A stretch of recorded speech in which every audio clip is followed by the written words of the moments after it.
What they normally do, they'll kidnap you until you give them your name. If you get caught on a train and you haven't got a ticket, they'll kidnap you until you give them the name, because they want what's a thing called joinder, which is your name and address and your birth date, because they want your bond. They want the details of your bond. They want that for a very good reason, and I'll get back to that in a minute. So he gets arrested, he goes in there, and eventually the sergeant's there, and, oh, we've got this guy, he won't give us our name, I'll put him in the cell, then he's drunk, da-da-da-da-da. They let him go the next day. Yeah, but the point is that they let him go. The reason, here's another one, it's really mind-blowing the way the whole stitch-up goes, is that bond that was created at your birth, there's a thing, it's a fancy French word, it says c'est que vie, which means for the benefit of another. It was something that was created after the Great Fire of London, when they were trying to find out all the dead people, all those people that were missing and all the other stuff. But on one side, but on the other side, they were trying to raise a new form of currency, of credit, because remember these guys, these Templars have done it before. How do you think they financed those big, nice Gothic cathedrals and all the rest of that with their money-lending, international banking scams and all that? But that's another history. But in 1666, after the Fire of London, they created a c'est que vie trust. The way they work it in terms of the occult side, they say, okay, you're born, you're created by the divine, and therefore you inherit the earth. And you inherit in abundance. If you can go on the internet, you can check it out. If we lived in the whole planet, 7 billion people lived in the same population density as Paris, we'd take up less than half the size of Texas. All the rest of that space on the planet would be left there. That would be it. It'd probably be crowded and horrible and all the rest of it, but that's about it. So you inherit, if you want to work it out, I took the time and trouble to do it actually. If you looked at it, you can do it online, work out all the nice, arable, usable land, not the desert this guy was trying to claim, but that's there now, divided by 7 billion people. Each one individual gets 4 areas the size of Twickenham rugby field. All right, and that's good. That's your birthright. Exactly, that's 4 Twickenham-sized bits of dirt. That's your birthright. But of course, your mother registered you, so they take that asset, don't they, off you? That's your birthright. It's taken from you straight away. But what they do is they monetize it because they monetize you and that asset. And that asset is supposedly, from some researchers, I can't confirm it, but I know there's one lady that came here. She actually managed to find it around about £2 million. So you've got an account that you don't know anything about that's worth about £2 million in today's money.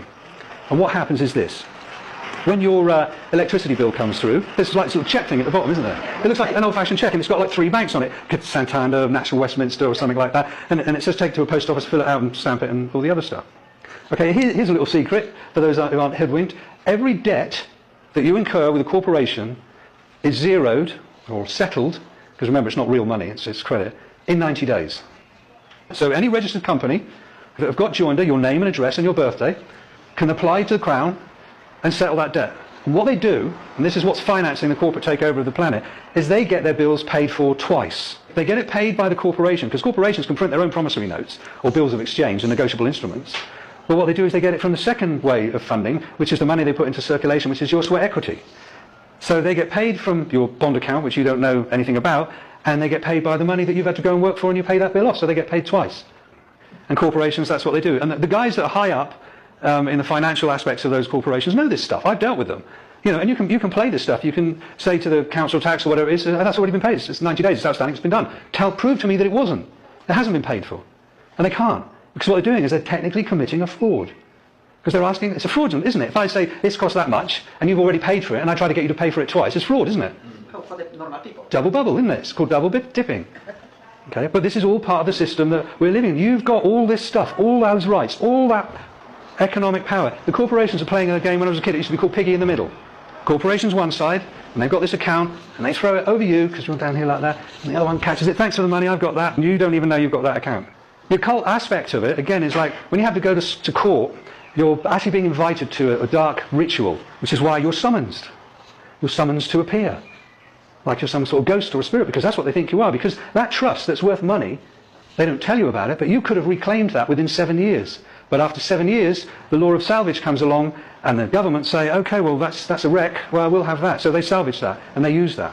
So you can't get it anymore. Even though they know in the real world you're alive and flesh and blood, you know, because you've got your national insurance thing, you know, you go to the NHS, they know you're physical, you know, they'll take blood from you, all the other stuff.